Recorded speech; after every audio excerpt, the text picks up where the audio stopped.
Assalamualaikum. This is me, Aksa Murtaza, and I am welcoming you all in Pharma by EM lectures. Uh, so today we are going to study medicinal chemistry. Medicinal chemistry pharmacy के students का fifth year का एक subject है हमारे पास। और इसके अगर मैं डेफिनेशन बताऊं तो मेडिसिनल केमिस्ट्री यहाँ पे आप देख भी रहे हैं, रीड भी कर रहे हैं, तो मैं इसको समझाती हूँ एक सिंपल अल्फाज में कि मेडिसिनल केमिस्ट्री जो है एक साइंस है जो डील करता है डिस्कवरी को और डिज़ाइन को। किसकी डिस्कवरी और किसके डिज़ाइन? एक थेरेपेटिक केमिकल्स की। और यहाँ पे कोई भी केमिकल ऐसा हो सकता है जो जिसको डिस्कवर किया जाता है, देन उसको हम डिज़ाइन करते हैं। कोई भी उसके अंदर हम स्ट्रक्चरल चेंजेस कर सकते हैं। इस तरह की डिज़ाइनिंग करके हम उसको डेवलप करते हैं एक यूज़फुल मेडिसिन के अंदर। ठीक है, the very best example if I want to give you here, तो वो आपके पास होगा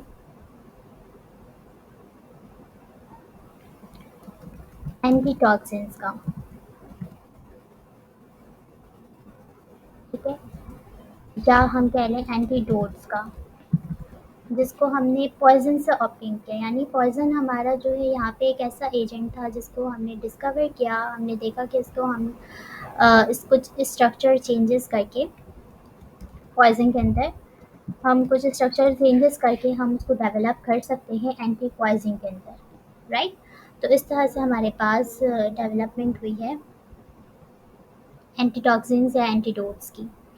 ठीक है, नाउ मूविंग टू दी हाँ पर मेडिसिन केमिस्ट्री एक बेसिक डेफिनेशन थी मेडिसिनल केमिस्ट्री की कि मेडिसिन केमिस्ट्री होती क्या है। तो this is only the science that is dealing the discovery and design of new therapeutic chemical and their development into useful medicines.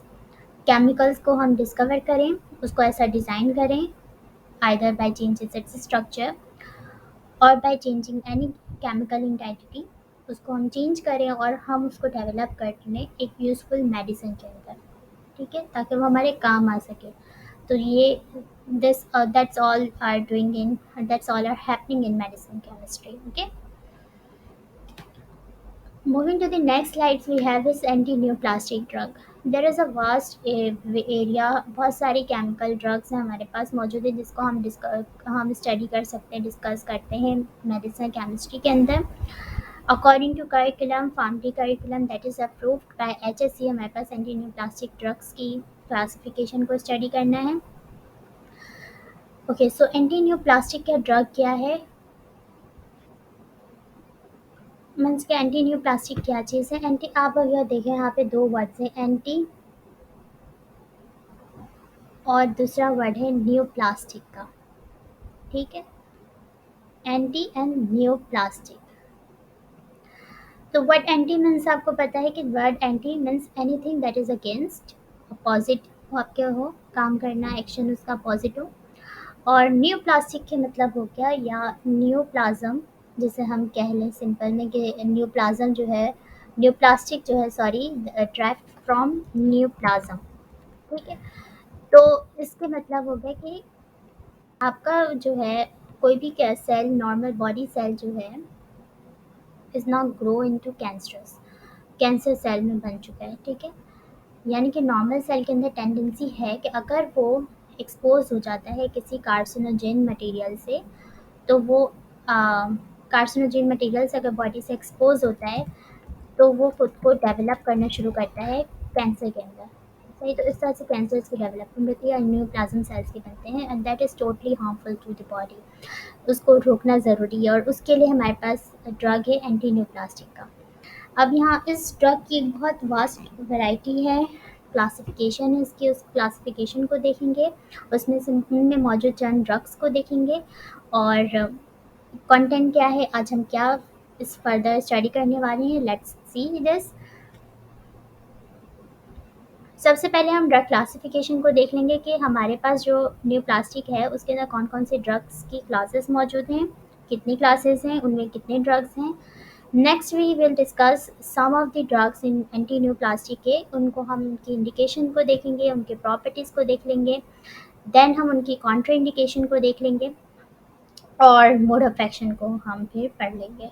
ठीक है। And very important thing in medicinal chemistry we will study structural activity relationship. अगर मैं ये बताऊँ आपको structural activity relationship का, तो in simple words ये होता है कि स्ट्रक्चर का एक्टिविटी पे कैसा इफेक्ट है। ठीक है, तो स्ट्रक्चर आपके पास क्या इफेक्ट दे सकती है एक्टिविटी पर। अगर हम स्ट्रक्चर को चेंज करें, हम जो है ओ एच को बढ़ा दें स्ट्रक्चर के अंदर, ओ एच का ग्रुप इंक्रीज कर दें,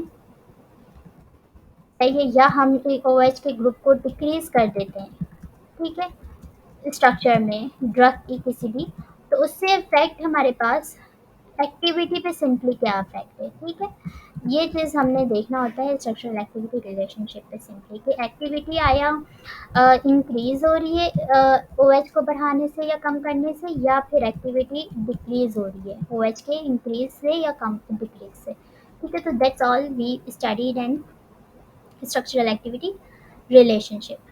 ठीक है जी। उसके बाद हम अगेन नेक्स्ट इसमें हमारे पास for each and every lecture of in pharma by M K हर लेक्चर्स में आपके पास अपॉर्चुनिटी होगी कि that you can evaluate yourself. आप खुद से खुद को देख सकते हैं वो किस तरह से। हर लेक्चर के एंड में डिस्क्रिप्शन बॉक्स में मेरे पास होगा टेस्ट का लिंक, जिसको आप ओपन करेंगे और वहाँ पे मौजूद टेस्ट को अवेल करेंगे और आप खुद को इवेलुएट कर सकेंगे कि कितनी अच्छी तैयारी की ज़रूरत है और कितनी अच्छी तैयारी आपने रखी है अपने पेपर्स के लिए और ख़ुद के लिए। ठीक है, सो यहाँ पे भी इस टेस्ट में भी और आप देख रहे होंगे कि यहाँ पे मौजूद है लिंक। आपने देखा होगा कि टाइटल में वीडियो की मौजूद है कि this is the first one part of neoplastic. Second part में मेरे पास टेस्ट का इस चैप्टर का लिंक मौजूद होगा, आप उसको अवेल करेगा, जिसमें दोनों पार्ट के टेस्ट कंबाइन मौजूद होंगे। ठीक है बच्चों, तो आप वहाँ से वो टेस्ट अटेन करना और ख़ुद को इवेलुएट करना, और रिज़ल्ट तो मुझसे शेयर हो ही रहे होंगे, तो मैं देखूँगी कि किस बच्चे को कितनी तैयारी की ज़रूरत होगी। Okay, so yes, moving back to the topic.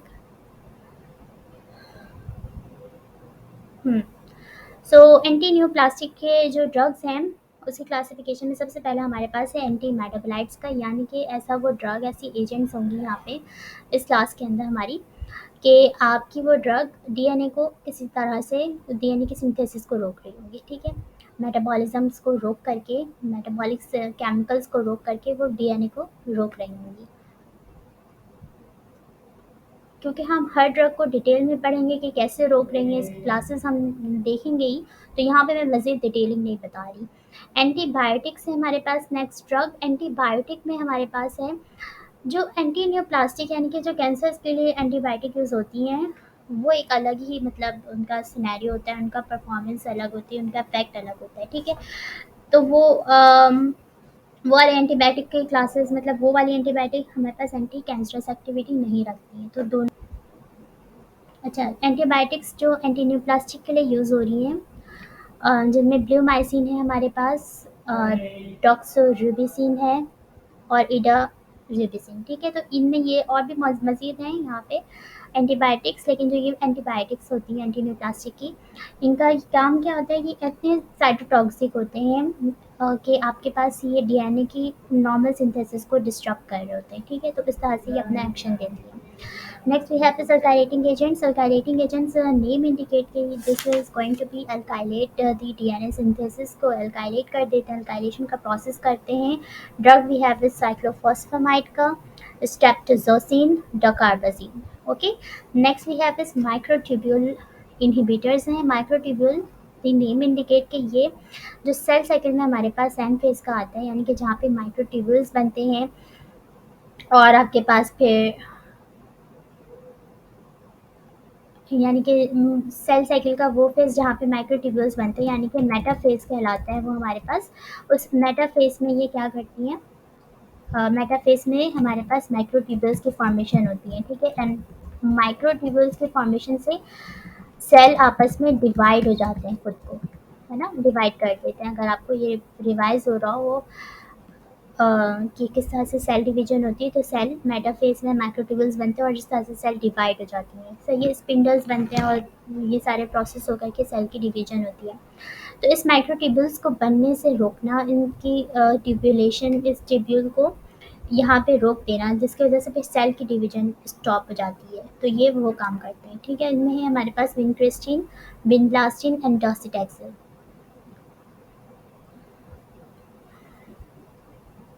Okay, next we have is monoclonal antibodies. Monoclonal antibodies में है rituximab and trastuzumab. Steroid hormones और इंटेगोनिस्ट के अंदर है पैडनिसोन, टेमोक्सिफेन, एस्ट्रोजेंस।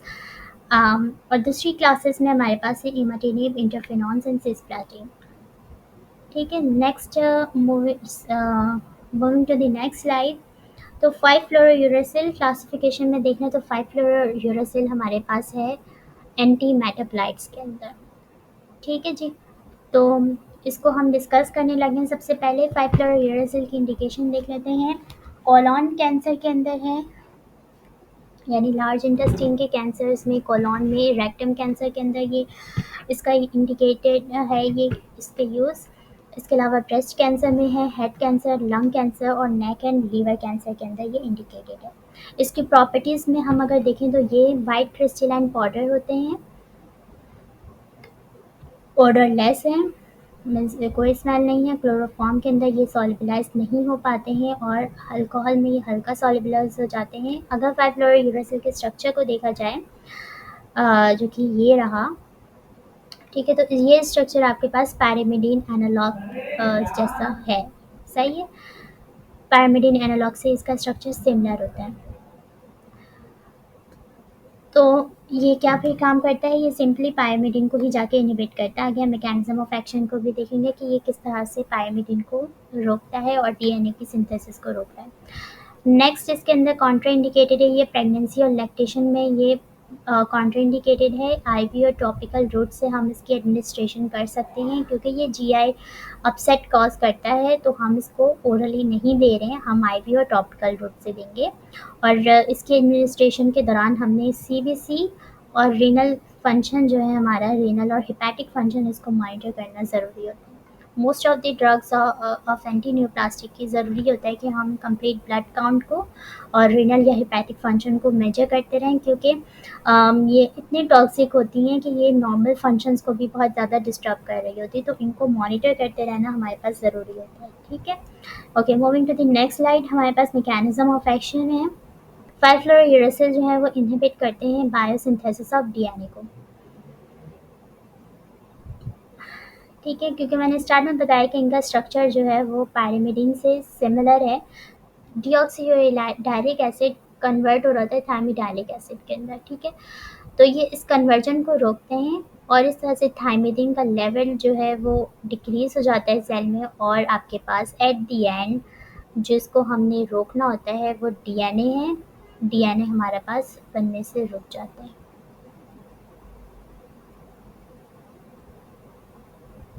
ठीक है। तो हमने डीएनए बनने से रोक दिया। ये ड्रग 5 फ्लोरोयूरासिल एस फेज पे एक्शन देता है, यानी कि जो सेल साइकिल का एस फेज है ये उसमें एक्शन देता है। एस फेज, अगर सेल साइकिल की बात की जाए, एस फेज क्या होता है?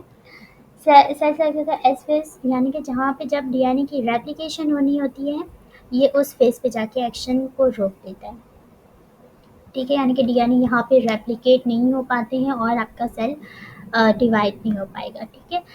नेक्स्ट इसकी अगर हम ड्रग इंटरेक्शन देखें तो इसकी सिमेटिडीन, मेट्रोनिडाजोल और इंटरफेरॉन के साथ इस ड्रग का इंटरेक्शन है, तो हम इन ड्रग्स को साथ में नहीं देंगे। Alopecia, myelosuppression, this are the some kinds of area that is so common with anti neoplastic drugs. Means कि ये नॉर्मल होता है, ये होता ही है एंटी न्यूप्लास्टिक ड्रग्स के साथ। Other ADR that is other area that is reported with 5 फ्लोरोयूरेसिल, उसमें आपके पास फोटोसेंसिटिविटी हो जाना, फ्लूइड रिटेंशन का होना, जीआई अल्सर करता है ये, और नोजिया वॉमिटिंग करता है, जो कि most of the anti neoplastic करते हैं। एस सबसे स्टार्ट में बात की थी कि स्ट्रक्चरल एक्टिविटी रिलेशनशिप हम डिस्कस करेंगे इन मेडिसिन केमिस्ट्री। हर ड्रग की जो ड्रग्स हम पढ़ेंगे उसमें हम एस को ज़रूर डिस्कस करेंगे। तो फ्लोरीन जो है,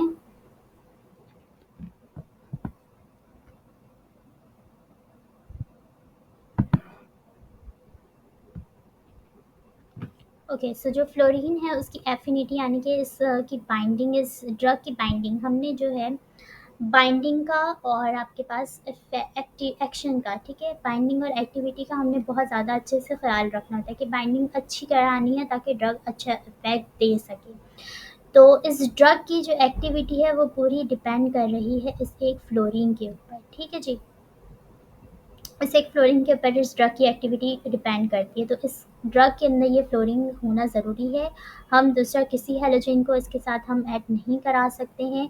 रीज़न अगेन सिंपल कि एक्टिविटी इसकी फिर ख़राब होगी, यानी कि दूसरे हैलोजन की मदद वजह से दूसरा हैलोजन आपका कोई भी क्लोरीन हो सकता है, ब्रोमीन का ग्रुप हो सकता है और आयोडीन भी हो सकते हैं, ठीक है। तो इन ग्रुप्स को हमने यूज़ नहीं करना है। इन ग्रुप से हमने रिप्लेस नहीं करना है फ्लोरीन को, क्योंकि इससे आपके पास एफिनिटी पे इफेक्ट आएगा, यानी कि बाइंडिंग ख़राब होगी, बाइंडिंग से फिर अगेन उसकी एफिनिटी लॉस होगी, यानी कि बाइंडिंग नहीं होगी, उसकी एफिनिटी लॉस होगी तो ड्रग का इफेक्ट लॉस हो जाएगा, जो डिज़ायर इफेक्ट है हमें वो नहीं मिल पाएगा, ठीक है। सो टेस्ट में भी यही सारी चीज़ें इंक्लूडेड होंगी हमारे पास, कि जो चीज़ें मैं पढ़ा रही हूँ समझा रही हूँ वही उतना ही रिलेटेड चीज़ें होंगी आपके पास, और उतनी ही रिलेटेड आपके पास कवर करना ज़रूरी भी होता है, ठीक है। Now moving to the next drug that is we have is methotrexate। अच्छा जी, methotrexate अगेन ये this is also a anti metabolite drug है। ये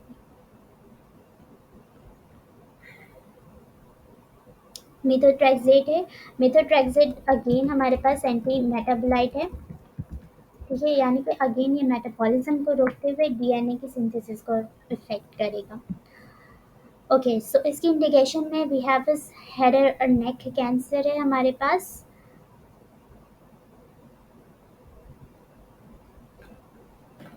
हेड नेक कैंसर है, ब्रेस्ट कैंसर है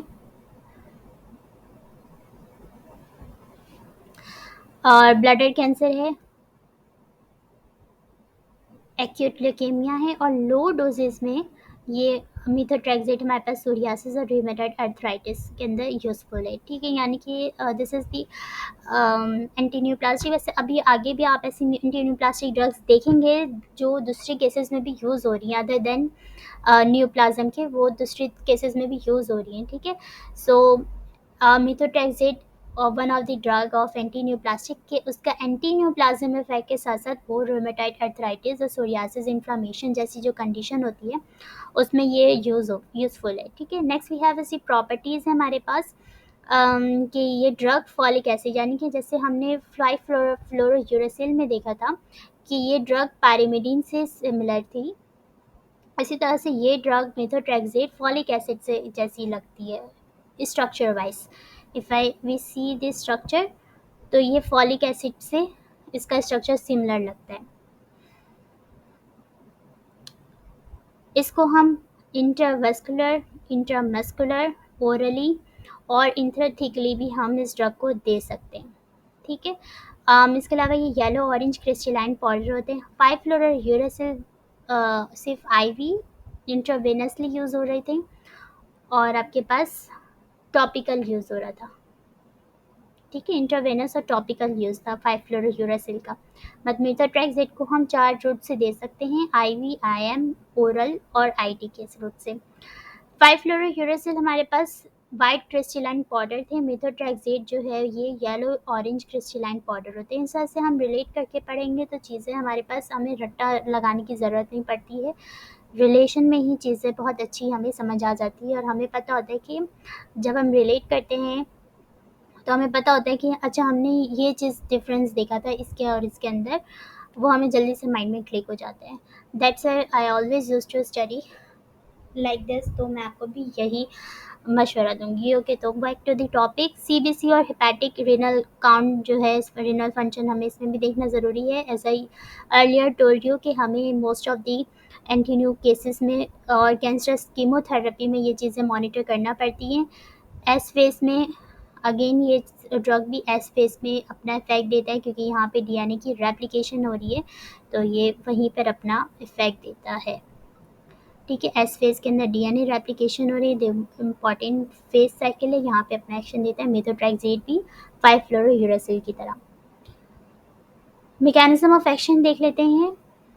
क्योंकि ये फॉलिक एसिड सिंथेसिस का analogue, sorry folic acid structure का एनालॉग है, ठीक है। तो ये एक हमारे पास पॉइंट है कि ये फिर इफेक्ट यहीं पे दे रहा होगा जहाँ फॉलिक एसिड का काम होगा, ठीक है। तो फॉलिक एसिड यूजुअली हमारी बॉडी में हम डाइट से इसको इनटेक करते हैं, ठीक है।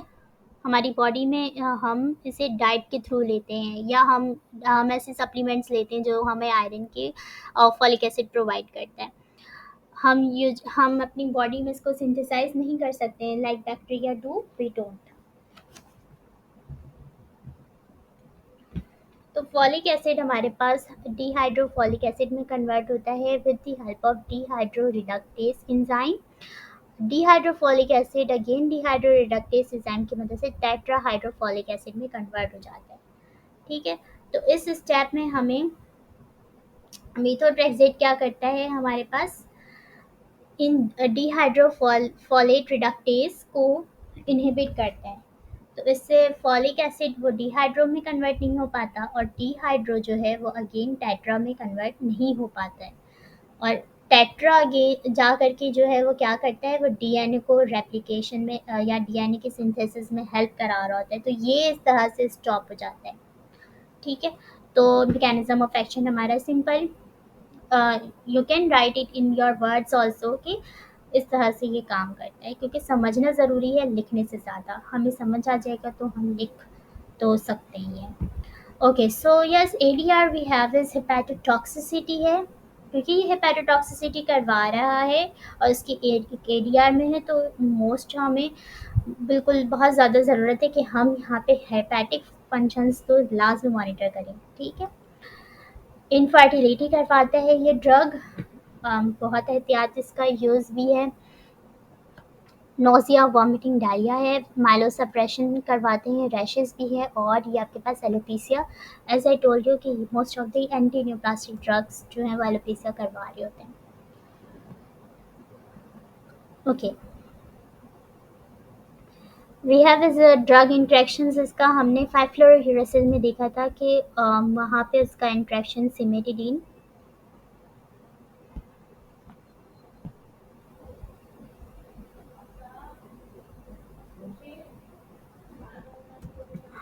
सिमेटिडीन, मेट्रोनिडाजोल,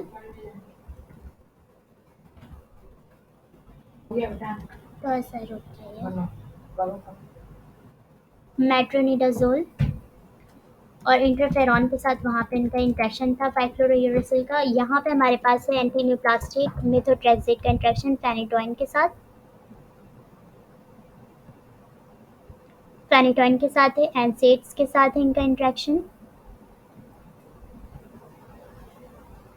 सल्फोनामाइड्स में है, और थायजाइड डायूरेटिक्स के साथ ये टॉक्सिसिटी कराते हैं। टॉक्सिसिटी ये क्यों करवा रहे हैं, क्योंकि ये आपके पास मेथोट्रेक्सेट, हम इनको एब्रिवेट करते हैं एमटीएक्स से, ठीक है। शॉर्ट फॉर्म इनका एमटीएक्स है। एमटीएक्स इन ड्रग्स की मेटाबॉलिज्म को, इनके मेटाबॉलिज्म को स्लो डाउन कर देता है, या समझने में बिल्कुल ही इनहिबिट कर देता है, ठीक है। तो इससे इनका एलिमिनेशन कम हो जाता है, क्योंकि मेटाबोलाइज नहीं हो रहे तो एलिमिनेट नहीं हो पा रहे हैं, और एलिमिनेशन नहीं हो रहे तो बॉडी के अंदर ये एक्यूमुलेट हो रहे हैं,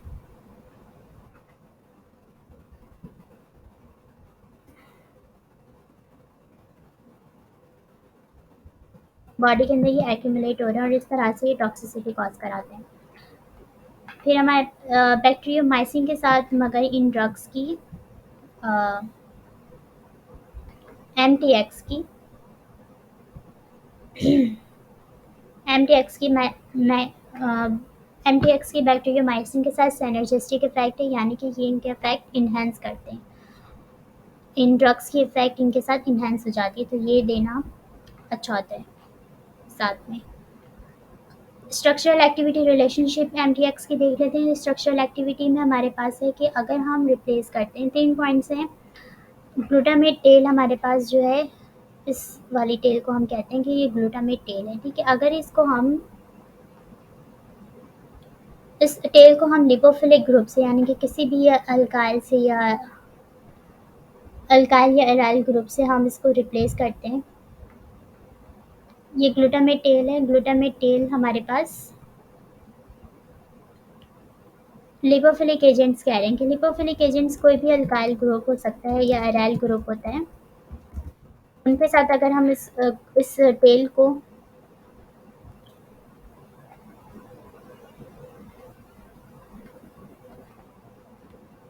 टेल को हम रिप्लेस कर दें, इनके साथ अगर हम इस टेल को रिप्लेस कर देते हैं तो इससे हमारी ड्रग की ट्रांसपोर्टेशन अच्छी होती है। ड्रग की ट्रांसपोर्टेशन अच्छी होगी तो डेफिनेटली इसका इफेक्ट अच्छा मिलेगा। मेथोट्रेक्सेट यानी कि MTX, अगर ये हमारे पास MTX की जो है स्ट्रक्चरल एक्टिविटी में हमारे पास बाइंडिंग और एफिनिटी को देखना होता है। जैसे 5-फ्लोरोयूरेसिल में हमने देखा था ये इसकी एफिनिटी अच्छी हो रही थी फ्लोरीन की वजह से, यानी उसकी बाइंडिंग अच्छी थी फ्लोरीन की वजह से। सिमिलरली मेथोट्रेक्सेट की बाइंडिंग अच्छी होगी हाइड्रोजन के ग्रुप्स जितने ज़्यादा इसमें हाइड्रोजन प्रेजेंट है, ठीक है, इन ग्रुप्स के ऊपर इनकी बाइंडिंग जो है अच्छी हो रही होगी, यानी जितनी ज़्यादा हाइड्रोजन के नंबर्स होंगे उतनी ज़्यादा इनकी बाइंडिंग होगी। MTX का इसके अलावा फंक्शन या एक्शन जो है वो डिपेंड करता है कार्बोक्सिलिक और प्राइमरी अमाइन पर। ये रहा हमारा प्राइमरी अमाइन, इसके ऊपर हमारे पास और कार्बोक्सिलिक ग्रुप, इसके ऊपर हमारे पास जो है ये इनका फंक्शनल एक्टिविटी जो है डिपेंड करता है, यानी कि फंक्शनल ग्रुप हर ड्रग के अंदर प्रेजेंट होता है। अगर मैं बात करूँ 5-फ्लोरोयूरेसिल की तो उसमें फ्लोरीन जो है वो फंक्शनल ग्रुप है कि जिसकी वजह से एक्शन प्रेजेंट है ड्रग का, और MTX में इनका एक्शन जो है वो कार्बोक्सिलिक ग्रुप की वजह से और प्राइमरी अमाइन की वजह से प्रेजेंट है, ठीक है। हाइड्रोजन इनके लिए फंक्शनल एक्टिविटी नहीं है कि अगर हाइड्रोजन है तो ही उनका एक्शन होगा, लेकिन अगर ज़्यादा है तो अच्छा एक्शन होगा। बट अगर हाइड्रोक्सिल ग्रुप प्राइमरी अमाइन और कार्बोक्सिलिक ग्रुप प्रेजेंट है तो इसकी वजह से इनका एक्शन होगा।